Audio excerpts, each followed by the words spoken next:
Opa!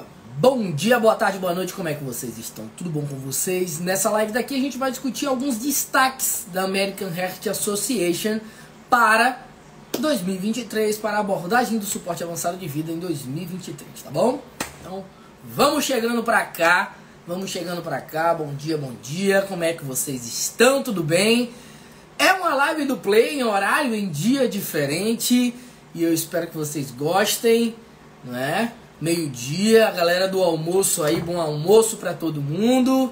Aqui em casa também já tá um cheirinho maravilhoso aqui, ó, de asinha de frango, maravilha! E vocês aí me contem como é que vocês estão, tudo bem? Ah, mas vamos começar de uma forma legal, vamos começar de uma forma bacana, vamos começar tipo live do Play? Vamos começar tipo live do Play? Então faz o seguinte, após o sinal, diga seu nome e a cidade de onde está falando, por favor. Sim, diz aí, a galera do Piauí tá por aqui já. Vou mandar uns alôs aqui agora, ó, pra galera. Vou mandar uns alôs pra galera. A galera do Piauí tá por aqui. Eu já vi que a professora Jonara Mello tá por aqui. A galera de Paragominas. A galera de Curitiba, no Paraná. Juan, de Curitiba. A galera de Unai, em Minas Gerais. Rayane. A galera, deixa eu ver de onde, Breu Branco, no Pará. São Sebastião, Litoral Norte, Itabuna. Grande professor Micael, parceiraço, professor Micael lá de Natal, Rio Grande do Norte. E a galera de Morada, Morada Nova no Ceará. A galera de Fortaleza.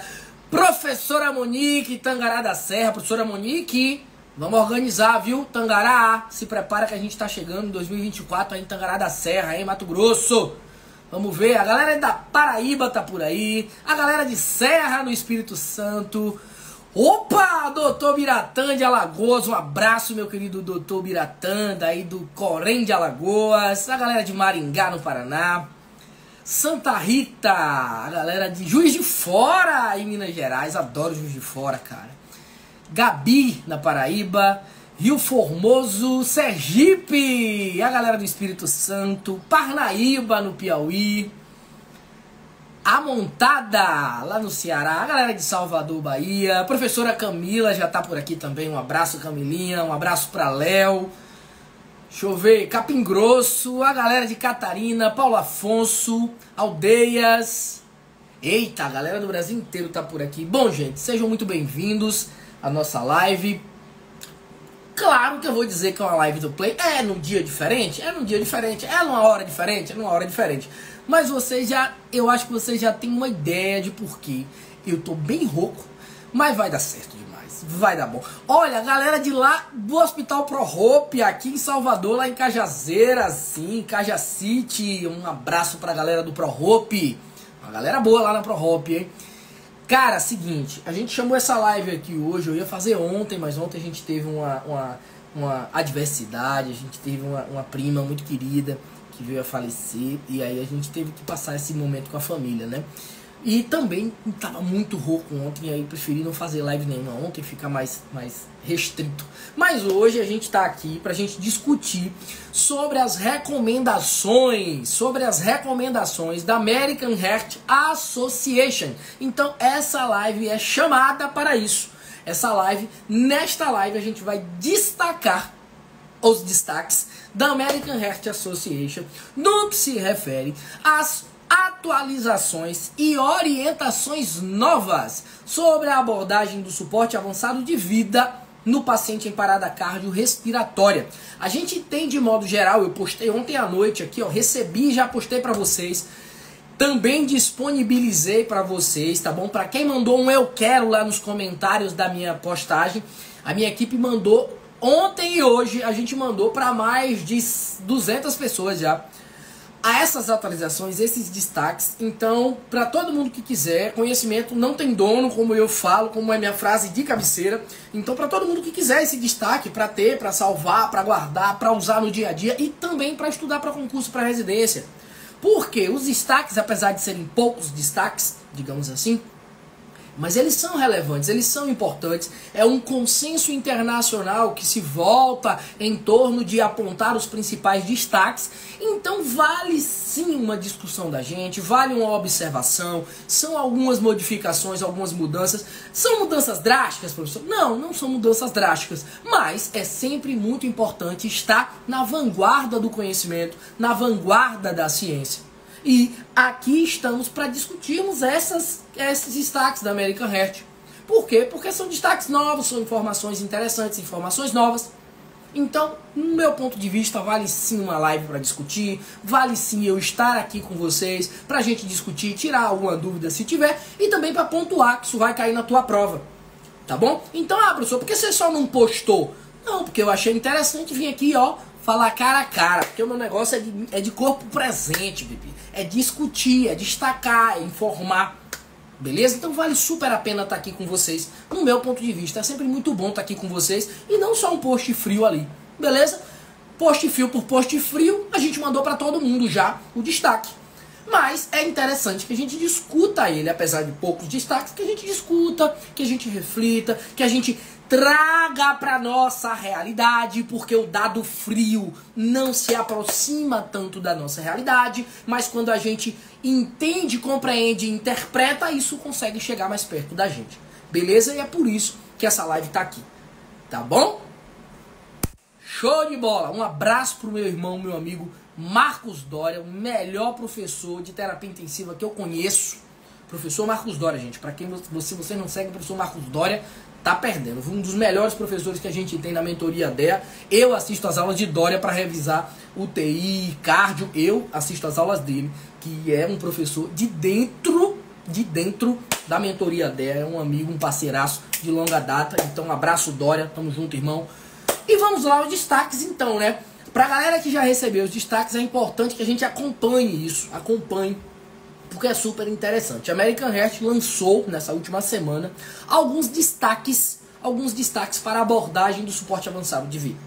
Para além disso, foram 3 atualizações e 3 destaques novos, tá bom?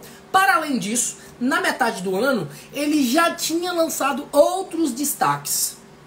Como eu mandei para todo mundo que me pediu lá, todo mundo que mandou o meu quero recebeu 2 destaques. O primeiro destaque foi sobre o suporte avançado de vida na PCR, direto ao ponto. E o outro destaque foi sobre os agentes tóxicos que geram parada cardiorrespiratória num paciente. Então, a American Heart Association, esse ano, decidiu falar sobre os tóxicos. Mas por que, professor, falar sobre tóxicos? A American Heart resolveu falar sobre tóxico esse ano. Cara, entenda uma coisa. É uma pandemia. É um problema global. Sim, é um problema global. Para vocês terem uma ideia, mais de 700 mil pessoas foram atendidas vítimas de intoxicação exógena no último ano, de 2021 para 2022. Mais de 700 mil foram atendidas só nos Estados Unidos. Para quem trabalha em emergência, aqui no Brasil, todos nós sabemos a quantidade de gente com tentativa de autoextermínio e também vítima de intoxicação exógena que atendemos todos os dias. É uma quantidade assustadora e surreal.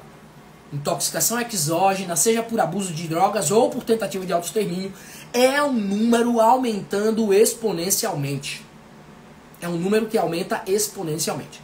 Por isso que a American Heart resolveu chamar a atenção este ano, na metade do ano. Ela já chamou a atenção com os destaques focados no manejo do paciente que tem associação com intoxicação. Beleza? E o que mais me destacou nessa chamada de atenção da American Heart sobre isso é um ponto que eu discuto sempre nas nossas aulas. Em quase todos os casos, a abordagem do paciente intoxicado, seja lá qual intoxicação for, vai ser o bom e velho suporte básico de vida. Então, professor, quer dizer que a maioria dos casos, em quase todos os casos, o que vai resolver a parada cardiorrespiratória gerada por uma intoxicação é o suporte básico? Exatamente. Então anota aí. O que resolve parada de intoxicação de modo geral é suporte básico de vida. Então é reanimar o paciente com compressões de alta qualidade, abertura de via aérea, ventilação adequada e uso precoce do desfibrilador. É isso que vai salvar o paciente que parou por uma intoxicação. Um abraço para o Filipão, um abraço para o professor Marcelo Herculano que está por aqui. Marcelão, tamo junto, Herculano. Então, galera, o que vai resolver o rolê na parada cardiorrespiratória da vítima de intoxicação é suporte básico de vida. Suporte básico de vida, que eu gosto de chamar de suporte essencial de vida. Beleza? É o que vai salvar o rolê. E isso o American Heart traz as informações também. A evidência disponível é muito mais relevante do uso dos antagonistas naquele momento da pré-PCR, entre aspas, né? Aquele momento onde o paciente está muito grave, que se você não resolver, o paciente para. Então, se existe um termo adequado vai parar. Se você não abordar, ele vai parar. Pronto. É neste momento que todos os agentes antagonistas precisam ser levados em consideração quando a intoxicação é abordada.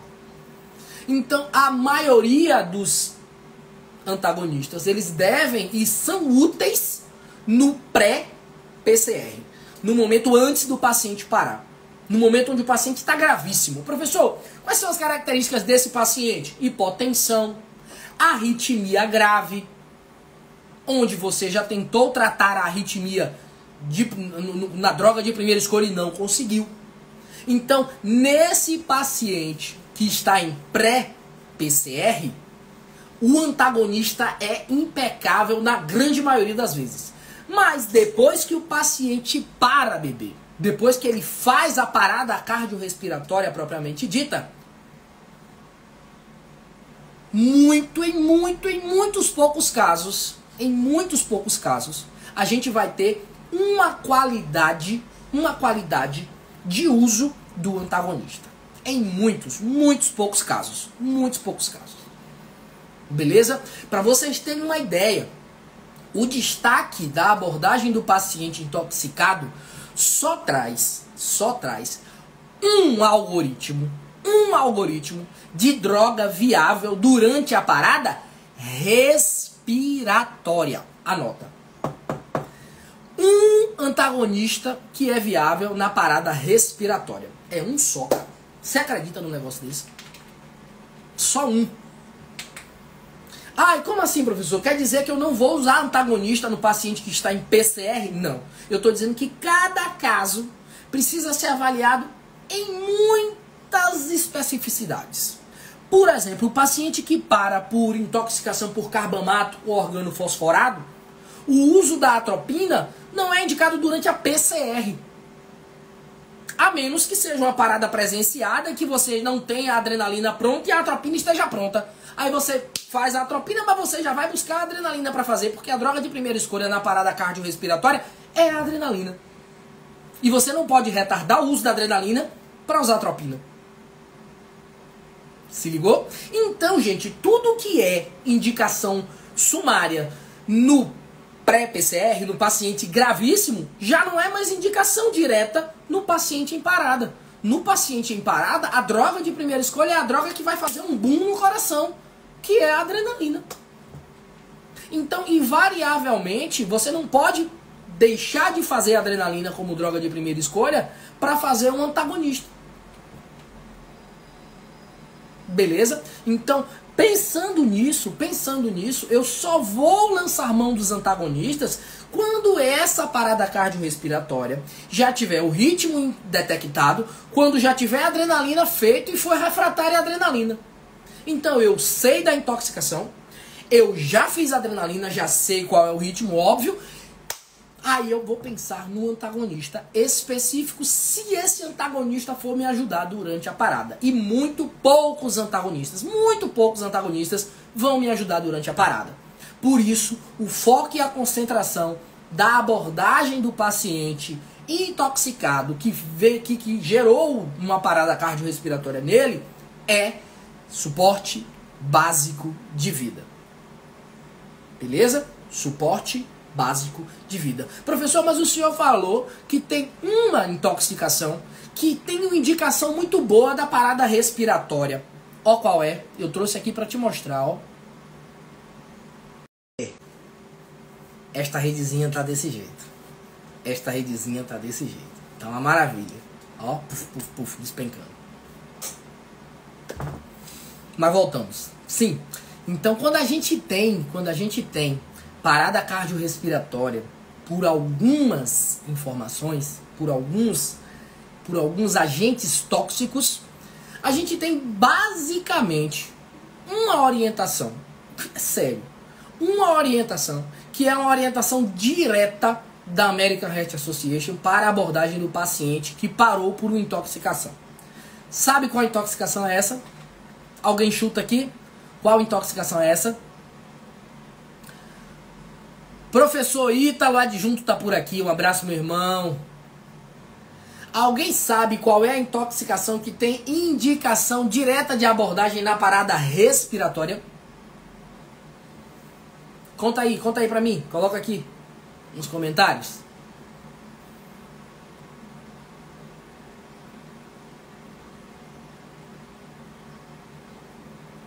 Ó, a intoxicação que tem indicação direta de abordagem na parada respiratória é a intoxicação por opioides.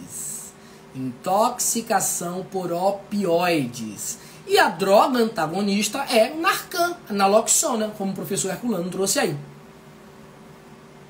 Beleza? Então, qual é a droga que tem uma indicação direta de abordagem na parada respiratória? A intoxicação por opioide. A intoxicação por opioide. Beleza?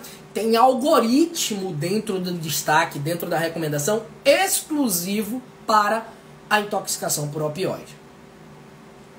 Beleza? Em todas as outras intoxicações, esse destaque de intoxicação, ele traz a informação de antídoto comumente utilizado para a ressuscitação e intoxicação grave. Então tem lá dizendo da atropina, que é antídoto para órgão fosforado, tem dizendo sobre o gluconato de cálcio, que é antagonista da hipercalemia, também das intoxicações por bloqueadores de canal de cálcio, tem, por exemplo, o flumazenil, que é antagonista do benzodiazepínico, mas, por exemplo, o flumazenil é um antagonista muito bom no paciente vivo. No paciente que está intoxicado por um midazolam da vida, um diazepam da vida, e está inconsciente sem proteção da via aérea. Mas o paciente que está em parada cardiorrespiratória, nossa, não é legal que se faça flumazenil. Poxa, mas o paciente parou por intoxicação por benzo. Pois é, o que vai resolver o problema desse paciente é reanimação cardiopulmonar. Beleza? Então vale a pena o destaque, a observação de que nem toda droga antagonista é para ser utilizada durante a parada cardiorrespiratória. Aí o que é que eu vou fazer para voltar esse paciente então? Suporte básico de vida. Beleza? Ah, o paciente voltou. Pronto, se ele voltou, ele está grave. Se ele está grave intoxicado, você usa um antagonista.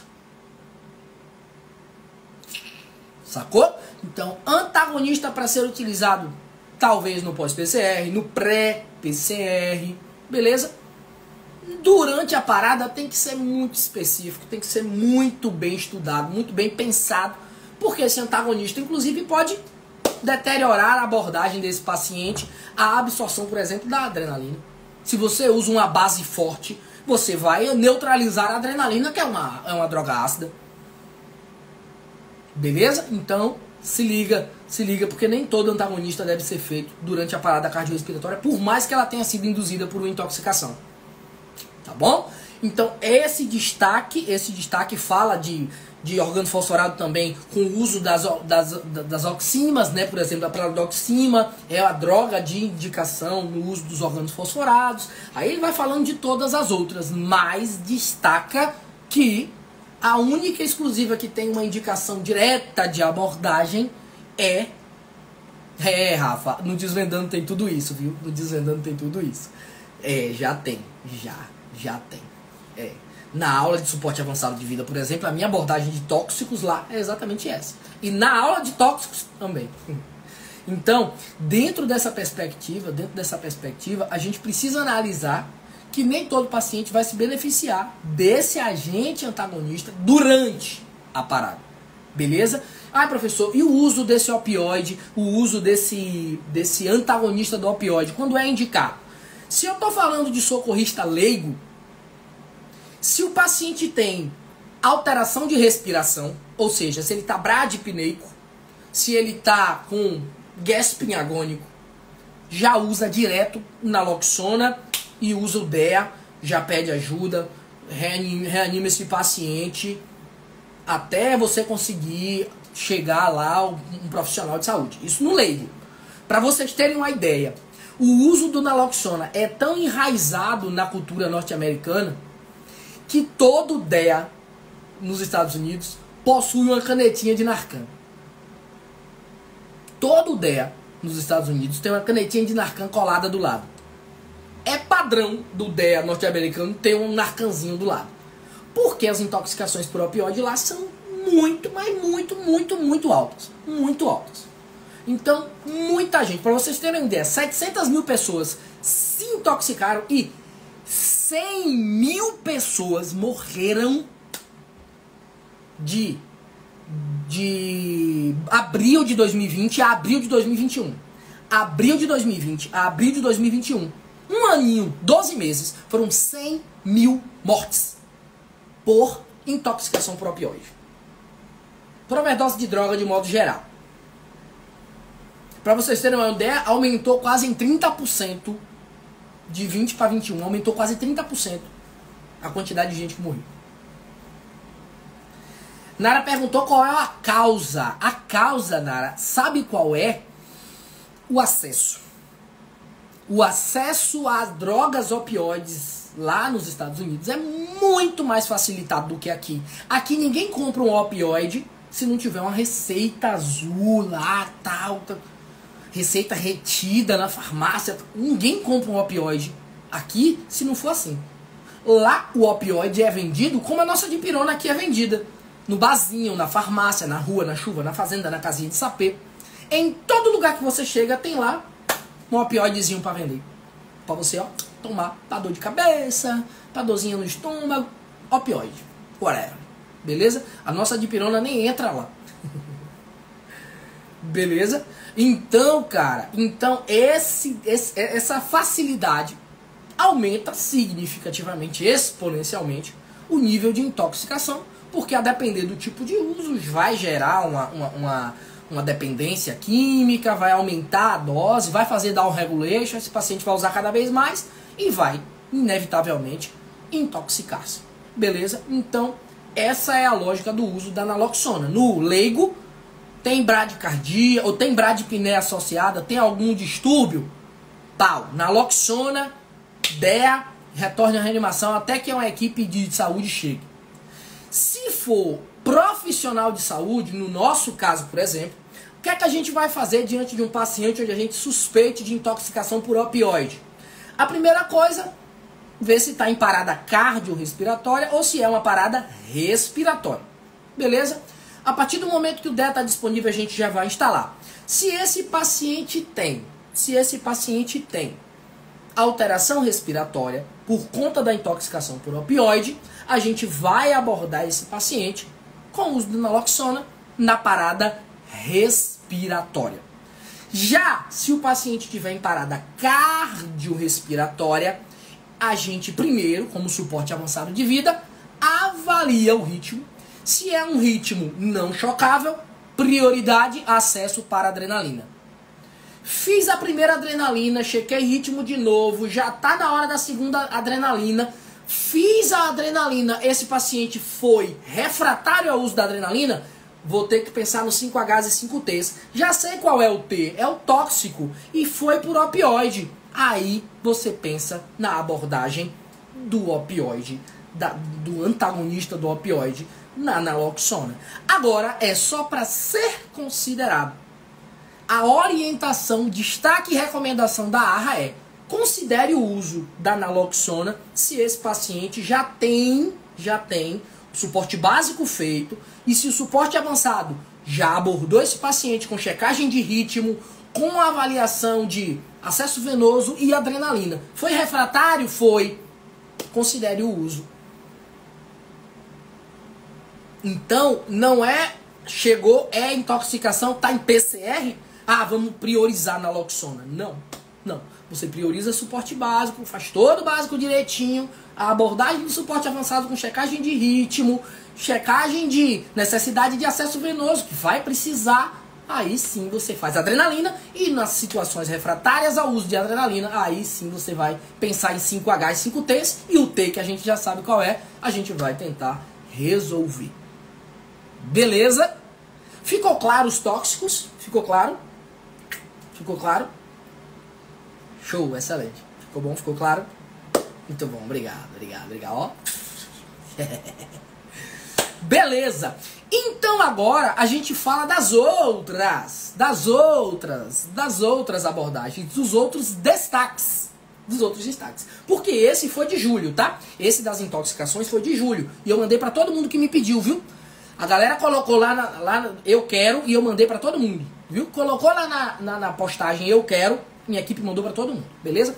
Mas ontem, a gente teve, né? Ontem não, ao longo dessa semana, essa abordagem serve para qualquer tóxico? Não.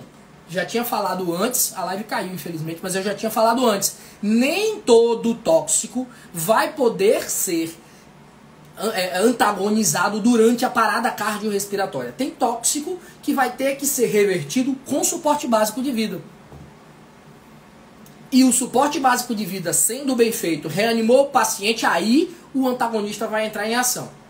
Ou naquele período pré-parada cardiorrespiratória, beleza? Onde o paciente está gravíssimo, hipotenso, bradicárdico, bradipneico, aí você aborda esse paciente com antagonista antes dele parar.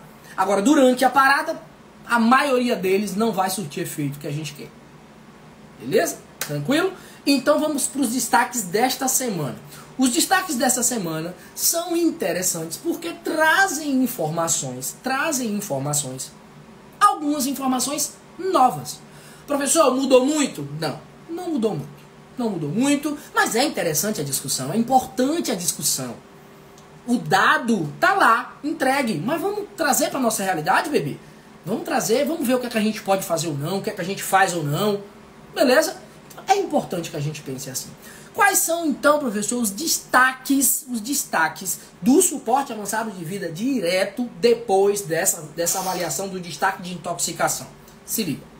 O primeiro atualizou sobre ECMO. Atualizou sobre a ressuscitação cardiopulmonar com dispositivo extracorpóreo. Com dispositivo de trocas gasosas extracorpórea, de impulsionamento do coração extracorpóreo, aquele coração artificial que bate fora do corpo, atualizou. Em 2020, não haviam evidências científicas suficientes para recomendar o uso desse dispositivo no paciente específico, né? Aquele paciente lá que já está em uso ou que tem uma parada cardiorrespiratória suspeita ou potencial de ser reversível durante o período limitado ali no suporte cardiorrespiratório mecânico. Então, tem como resolver o problema dele se eu colocar ele no ECMO? Tem. Eu tenho um ECMO disponível? Tenho. Pronto, coloca ele, resolvo o problema, devolvo a circulação para dentro do corpo dele. Beleza? Em 2020, o destaque disse que não tinha evidência científica. Agora, em 2023, há evidências científicas suficientes para dizer que o uso desse reanimador extracorpóreo, digamos assim, esse dispositivo, nos pacientes em PCRs, que você já fez suporte avançado de vida e não resolveu, é interessante o uso se você tiver à disposição, óbvio, claro e evidente. Né? Então é aceitável em pacientes selecionados, quando é administrado em um sistema de assistência adequado, equipado e treinado. Então, por exemplo, o paciente tem uma insuficiência cardíaca sabida e naquele ambiente tem o ECMO, só que aquele coração faliu como bomba por alguma circunstância, coloca esse paciente no ECMO que ele gerou parada cardiorrespiratória, tenta retomar as circunstâncias desse coração, a potencialidade desse coração para depois devolver de volta. Então, em situações específicas, quando você tem assistência adequada, equipada e treinada, o ECMO já tem validade científica para ser utilizado durante a parada. Beleza? Ó, mudou, velho. Coisa nova. Ai, professor, mas é uma realidade tão distante. Depende de onde você está falando. Diversos hospitais universitários públicos já têm ECMO.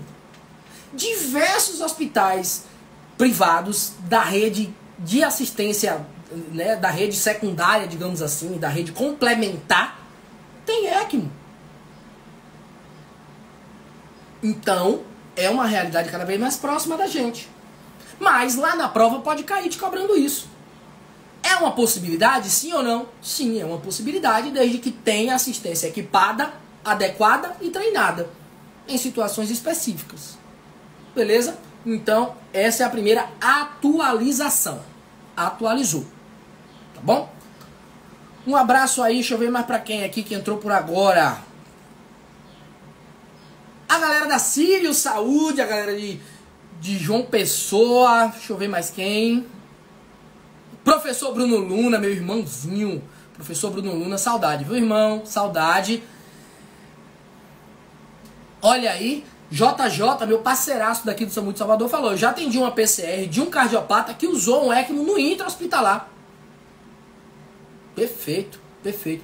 Um abraço para a professora Fernanda Barbosa, que está por aqui. Professora, que privilégio, que prazer ter a senhora por aqui, ó. Um abraço, viu? Um abraço.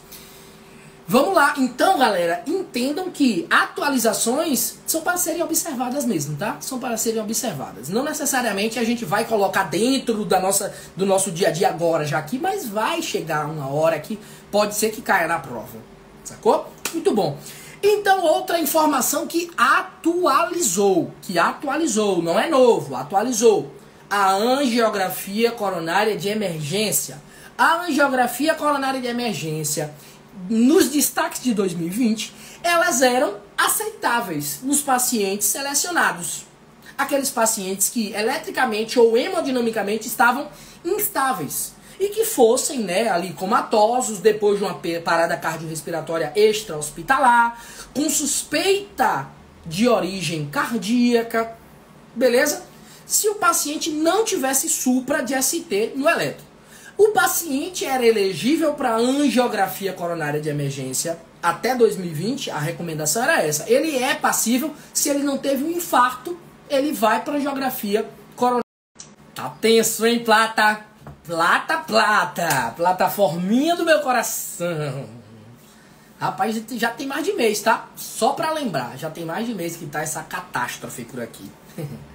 Ai. Pois é, então, até 2020, a recomendação que a gente tinha, deixa a galera entrar aí pra... Ó, até 2020, a recomendação que a gente tinha era que angiografia coronária de emergência seriam aceitáveis em pacientes que estivessem instáveis e que não tivesse um supra de ST. Beleza? Agora, em 2023, atualizou. O destaque atualiza de acordo com as novas evidências científicas. A angiografia coronária de emergência não é recomendada em vez de uma estratégia tardia ou seletiva nos pacientes com retorno de circulação espontânea pós-PCR. Ao menos que apresente um infarto com supra. Então, para quem é a indicação agora? Para quem tem supra. Para quem tem supra. Para quem tem supra, quem tem choque, instabilidade elétrica. Beleza? Sinais de danos significativos no miocárdio ou isquemia atual. Ou que esteja infartando, que o que gerou a parada foi o infarto. Então, angiografia coronária de emergência não é mais recomendada para todo paciente para avaliar. Não. Agora, a menos que ele já tenha um distúrbio, que gerou aquela parada, como infarto, choque, instabilidade, um supra de ST, né? Um infarto com supra de ST. A menos que isso tenha acontecido com ele, não é indicado angiografia coronariana de emergência para todo mundo, não é recomendado. Atualizou, cara. Antes o paciente passava por uma angiografia coronária de emergência para identificar, não, pode ser que. Não, agora só vai quem de fato tiver indicação direta. E não todo mundo. Beleza? Tranquilo? Então, antes era aceitável para paciente adulto selecionado. Aquele paciente que estava instável, né, que estivesse comatoso, aquele paciente com suspeita cardíaca, mas que não tivesse supra de ST no eletro. Agora é indicado para os pacientes que têm supra de ST, para os pacientes que têm choque, instabilidade, tal. E no paciente, de modo geral, não é indicado mais. Mudou. Angiografia coronária de emergência. Beleza? Muito bom. A última atualização é a seguinte. A última atualização é a seguinte. Lembram que até 2020 a gente tinha o CDT, o controle direcionado de temperatura. Controle direcionado de temperatura. O controle direcionado de temperatura dizia que o paciente deveria ficar, quando voltasse comatoso, quando voltasse inconsciente da parada cardiorrespiratória, ele deveria ficar numa temperatura entre 32 e 36 graus. Véi, isso cai demais em prova, pô. Cai bastante, muito. Então, quando você faz controle direcionado de temperatura, você deve manter esse paciente entre 32 e 36 graus nas próximas 24 horas para fazer uma proteção neurológica nele. Beleza? Todo mundo lembra disso? Do controle direcionado de temperatura? Então, era de 32 a 36 graus. Mudou o grau. Tu acha mesmo que você não vai cair em prova? Ah, vai. Vai. Agora, o controle direcionado de temperatura é de 32 a 37,5. De 32 a 37,5. Então, controle direcionado de temperatura. Sair de 32 a 36 para 32 a 37,5. Beleza? Então, CDT, controle direcionado de temperatura, que a gente faz no paciente pós-PCR, quando ele volta comatoso, inconsciente. Controle direcionado de temperatura. Professor, é termômetro normal que a gente faz para utilizar o controle direcionado? Não. Tem dois tipos básicos de termômetro. Dois tipos básicos de termômetro. É o esofágico e o retal. Tá bom? São aferições centrais da temperatura. Assim a gente consegue fazer controle direcionado de temperatura. Beleza? Entre 32 e 37,5. É o controle direcionado de temperatura no pós-PCR do paciente que volta comatoso, que volta inconsciente da parada. Beleza? Atualizou também. Pronto. Perfeito, impecável. Agora a gente vai para os três novos direcionamentos. Os três novos destaques. Então, além dessas três atualizações, a gente teve três novos destaques. Três novos destaques. O primeiro destaque é o seguinte: doação de órgãos. Doação de órgãos. A abordagem do suporte avançado de vida deve considerar a doação de órgãos na abordagem do paciente em toda a assistência que a gente for fazer no suporte avançado. Uma coisa que não era clara na American Heart. A American Heart não desistia do paciente. No máximo ele dizia, se o paciente não for viável por 20 minutos, ele não apresentar ritmo chocável, se ele apresentar sempre uma ETCO2 menor que 8, depois de um suporte avançado de vida bem feito, de uma reanimação bem feita, durante 20 minutos, esse paciente já não é mais viável para o suporte avançado, esse paciente pode se considerar término dos esforços. Agora ele traz uma coisa que se associa nesse momento, que é o ponto da doação de órgãos. Então, a abordagem do paciente em suporte avançado de vida deve levar em consideração a doação de órgãos. E isso nos remete às práticas extremamente invasivas que são feitas durante a reanimação cardiopulmonar, que podem ser substituídas ou podem não acontecer, para voltar esse paciente com a melhor qualidade dos órgãos para a gente poder fazer essa possibilidade, ter a possibilidade de doação. Qual é o motivo de pensar na doação de órgãos no momento da abordagem da parada cardiorrespiratória do suporte avançado. Milhares de pessoas morrem anualmente aguardando o transplante de órgão.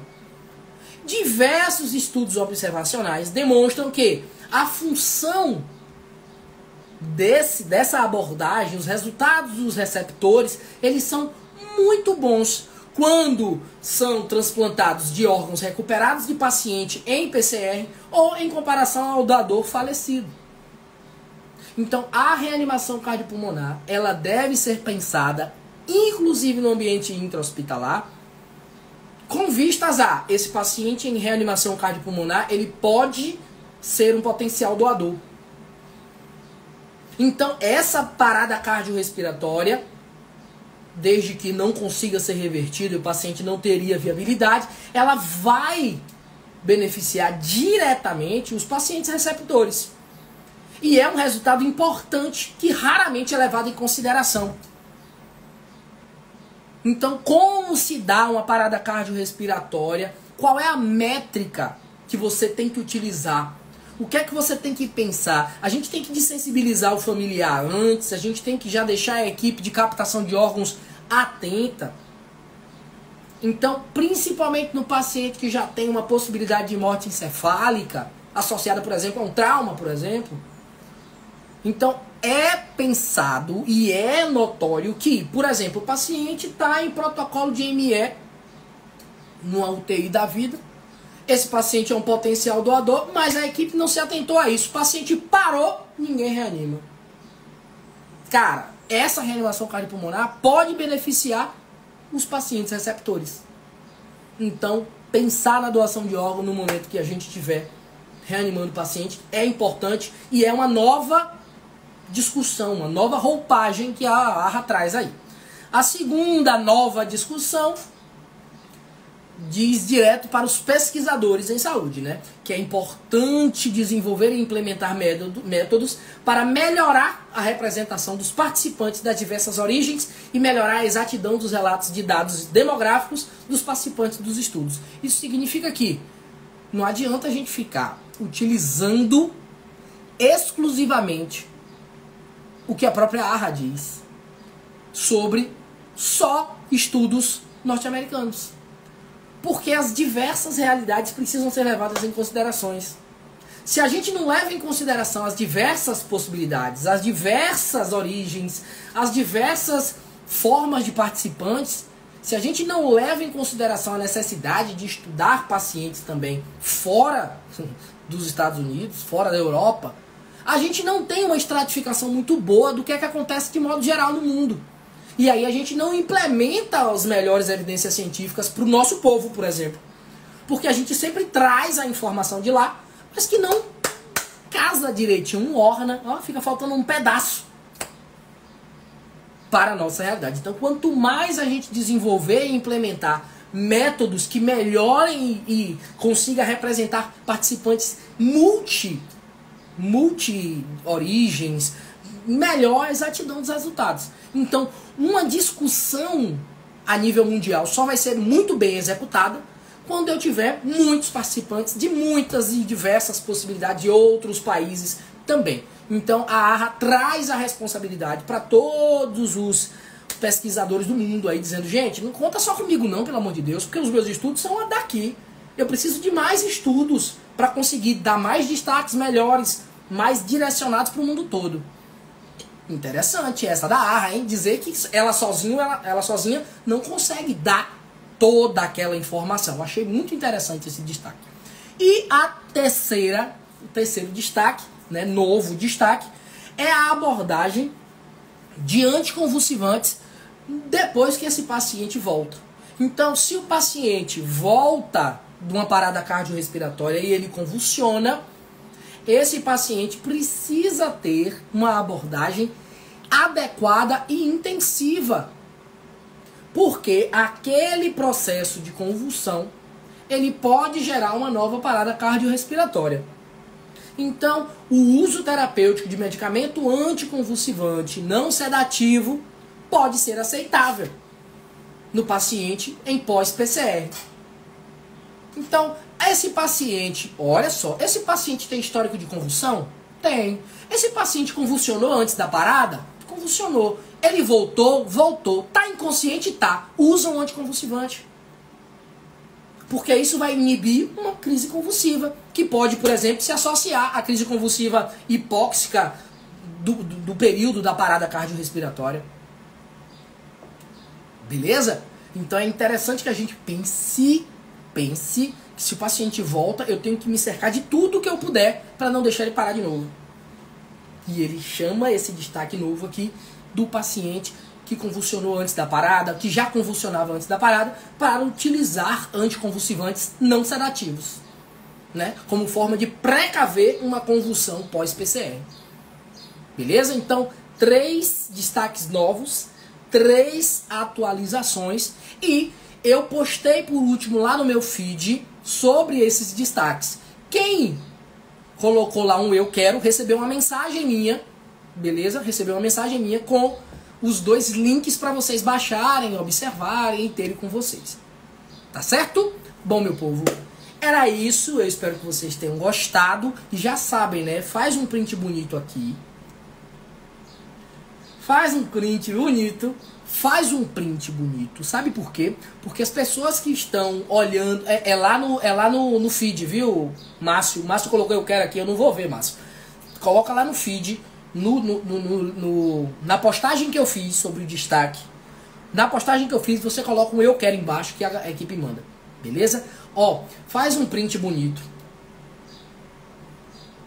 e coloca lá, ó, estudando as atualizações e os destaques da American Heart com o professor Miller, e me marque, beleza? Bota no story. Ai, professor, mas pra que isso? Por que, bebê? As pessoas que estão olhando a sua vida elas precisam olhar o que você quer que elas olhem. Por exemplo, que você está estudando, que você está dedicando o seu tempo a estudo também. Então, ó, use sua rede social com inteligência. As pessoas estão olhando para você, então mostre para elas o que você quer mostrar. Que você está aqui se dedicando também, estudando, se atualizando. Beleza? Então, ó, faz um print bonito e posta lá no seu story, tá bom? Estudando com o professor Miller, as atualizações, papapá. Beleza? Ó, beijão, fiquem com Deus. Até a próxima. Já sabe, né?